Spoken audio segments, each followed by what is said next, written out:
Le virus et l'humain.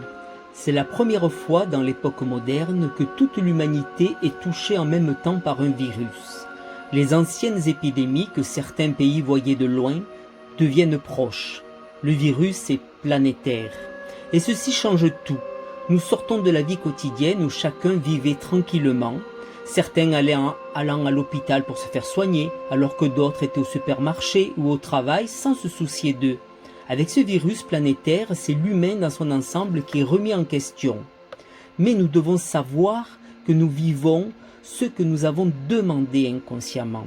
Depuis des mois, les gens voulaient du changement à tous les niveaux, plus de solidarité, plus d'entraide, mais aussi certains souhaitaient protéger la Terre, les océans, ou passer plus de temps avec leur famille.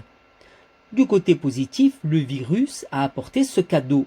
Nous sommes tous confinés avec nos familles et nous pouvons leur donner plus d'attention. Il s'est créé plus de solidarité entre les gens et face à certaines professions totalement ignorées auparavant, maintenant on les découvre.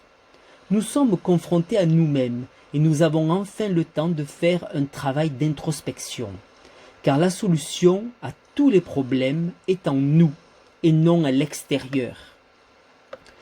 Du côté négatif, le virus a apporté de l'eau au moulin de chacun, qui trouvera la preuve de ses croyances.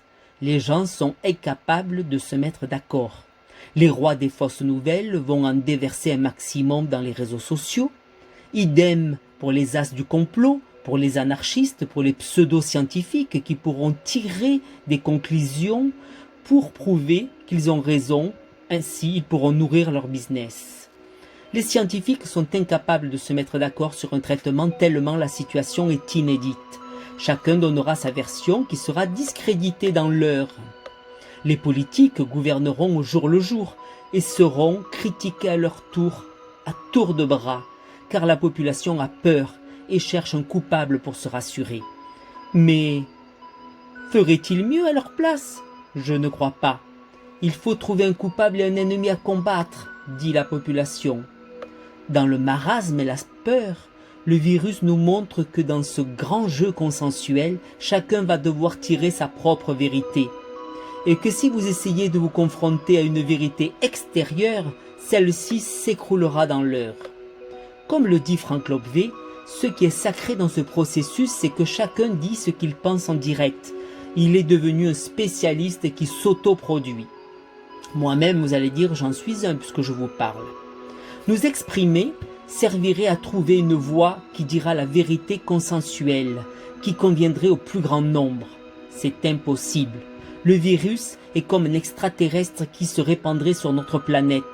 Nous, humains, nous ne détenons pas les codes de cette forme de vie qui entre dans la nôtre. Mais cette forme de vie nous permet de trouver notre capacité à devenir unis. N'est-ce pas ce que nous demandions il y a quelques mois en arrière? Et d'être sans peur. Mais là, rien n'est encore gagné vu les réactions des gens. Nous n'avons pas besoin de savoir si le virus est échappé d'un laboratoire et s'il a été diffusé par des animaux.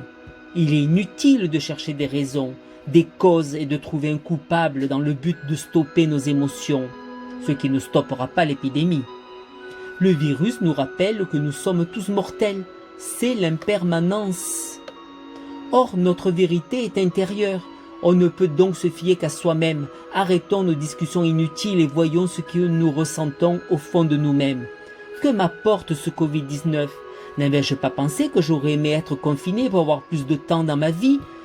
Que mon boulot m'emmerdait, que j'avais besoin de me retrouver avec moi-même ou avec ma famille? Alors profitons de ces moments pour faire du nettoyage dans nos pensées, d'être avec nous-mêmes et de profiter de ces moments d'introspection pour changer notre vie.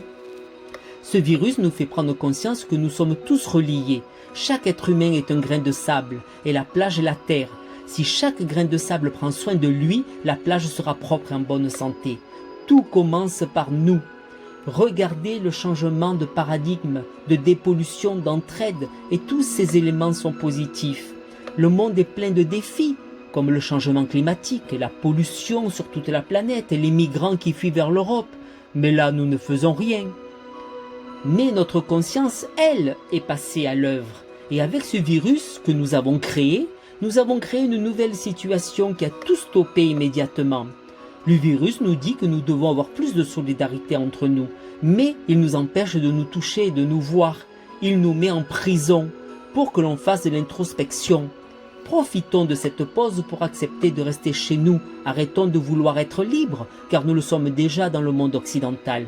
Le confinement nous fait voir que nous étions déjà libres auparavant, donc pas besoin de le demander. Arrêtons de chercher à trouver une solution consensuelle pour toute l'humanité, car tout le monde a raison et tout le monde voit les problèmes qu'à travers de sa propre longue vue. Mais prenons conscience que nous sommes incapables d'être qui nous sommes, c'est-à-dire une personne qui s'aime. Au contraire, nous sommes remplis de violence, ce qui crée un égrégore haineux autour de la Terre. C'est ainsi que nous attirons du négatif et la mort dans nos vies.